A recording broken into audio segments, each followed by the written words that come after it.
आप सुन नहीं रहे, आप विधायकों की नहीं सुनते, मंत्री थे आप उनकी नहीं सुनते, ग्वालियर चंबल डिवीजन के बारे में आप कुछ भी नहीं सुनते, आप विकास केवल आपको छिंदवाड़ा दिखता है।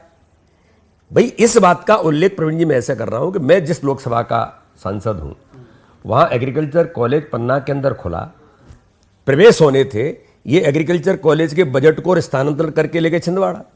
सिंचाई की परियोजना रीवा की कहां ले गए? छिंदवाड़ा। दिग्विजय सिंह सरकार चला रहे थे, तो सिंधिया जी ने ही कहा कि भाई ये दुरावस्था हो रही है, वचन पत्र पूरा नहीं कर रहे, जनता को हम क्या जवाब देंगे, मैं सड़कों पर उतरूंगा। इन्होंने उसको चैलेंज कर दिया, वो सड़क पर उतर गए। तो ये तो इनका आपसी अंतर्द्वंद था, भाजपा का ऐसे क्या लेना देना।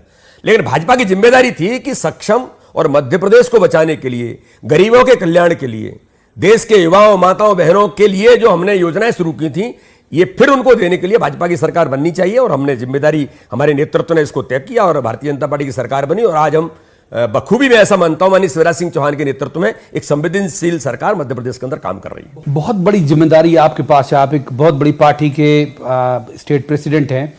वो एक मुद्दा लेके चल रहे हैं कि हम बिकाऊ बनाम टिकाऊ का नारा लेके लोगों के बीच जाएंगे। बीजेपी का एजेंडा क्या होगा इस उपचुनाव में, क्या एजेंडा लेके जा रहे हो आप पब्लिक? देखिए, बीजेपी का साफ एजेंडा है कि इन्होंने 15 महीने के अंदर मध्य प्रदेश को जो दुरावस्था की ओर ले गए, इन्होंने वचन पत्र में झूठ बोला और किसी भी वायदे को इन्होंने पूरा नहीं किया।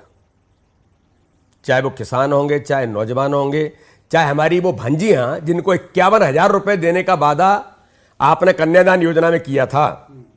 दुर्भाग्य, एक बेटी को उनकी शादी हो गई, लेकिन वो बेटियां कोर्ट के अंदर जाकर के कलेक्ट्रेट में घूम रही हैं कि हमको भैया वो जो 51,000 तो दे दो।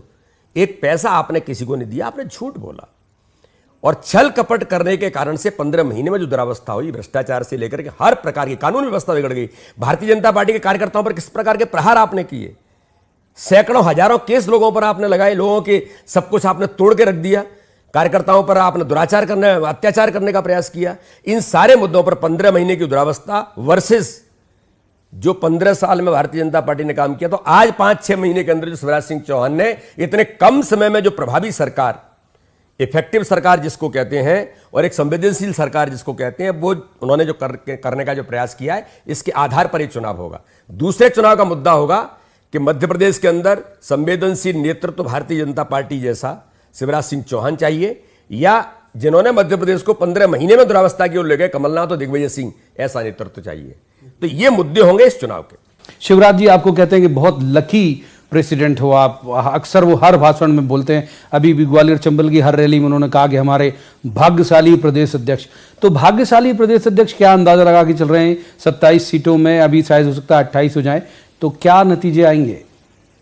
प्रवीण जी, मैं ऐसा मानता हूं कि भारतीय जनता पार्टी का जो तंत्र है, हमारा जो संगठन का काम है, और हम हमेशा से, चाहे माननीय प्रधानमंत्री हो, चाहे मुख्यमंत्री हो, चाहे कोई भी हो, हम कैडर बेस ऑर्गेनाइजेशन होने के नाते से कार्यकर्ता हमारा जो जमीन पर काम करता है, बूथ का हमारा जो स्ट्रक्चर है, और Bharatiya Janata party 24 our 365x24 our काम करती है। वो राजनीतिक भूमिका के साथ सामाजिक भूमिका भी निभाती है। कोविड के महामारी के संकट में मैं गर्व से कहता हूं कि पूरे देश के अंदर मध्य प्रदेश के कार्यकर्ताओं ने बूथ बूथ पर ऐतिहासिक भूमिका निभाई है कि कोई गरीब भूखा न रहे। इन सारे मुद्दों पर हम सक्रिय रहते हैं। तो हमारा संगठन चुनाव के लिए भी कार्यक्रम लेकर के आगे बढ़ता है। उसकी तैयारी हमारी नीचे बहुत व्यापक, आज से नहीं बहुत पहले से है। और इस चुनाव को मैं बहुत विश्वास के साथ ये कहता हूं कि 27 की 27 सीटें, हो सकता है 28 सीटें हों, तो हम इन चुनाव में, उपचुनाव में सारी सीटों को जीतने का प्रयास भी करेंगे। और मैं विश्वास के साथ कहता हूं हम सारी सीटों को जीतेंगे।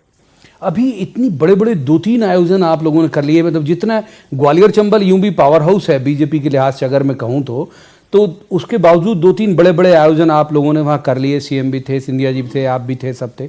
उनका मूवमेंट ही शुरू नहीं हुआ अभी तक। तो वो तो कह रहे हैं कि हमको ज्यादा परवाह नहीं है। वो क्या कर रहे थे, सोशल मीडिया के माध्यम से जो झूठ फिर फैलाने का काम उन्होंने जो शुरू किया। और मैं ऐसा मानता हूं कि जब तक दिग्विजय सिंह मध्य प्रदेश के अंदर हैं, तब तक ये मध्य प्रदेश बहुत अलर्ट रहेगा, क्योंकि उन्होंने फिर यही झूठ छल कपट शुरू किया। और उन्होंने जिस प्रकार से इनको, जो मैंने कहा कि अंतर्राष्ट्रीय झूठ मंडली है, ये हमेशा झूठ बोलने के अलावा और कोई काम नहीं करते। जो आदमी सर्जिकल स्ट्राइक पर क्वेश्चन खड़ा कर सकता है देश के अंदर, हमारी सेना पाकिस्तान को जवाब दे रही है और दिग्विजय सिंह कहते हैं कि इसका प्रूफ क्या है, तो ये तो बहुत मतलब लोगों में चुभन होती है इससे कि हमेशा देश पर प्रश्न खड़ा करने वाले व्यक्ति हैं। ऐसे लोग मध्य प्रदेश के नेतृत्व में हैं। कमलनाथ जी उनके इशारे पर काम करते हैं, कमलनाथ जी भी उसी भूमिका में आए। इसलिए मैं ऐसा मानता हूं कि वो कभी उनका जो अंतर्द्वंद अंतर्कलह वो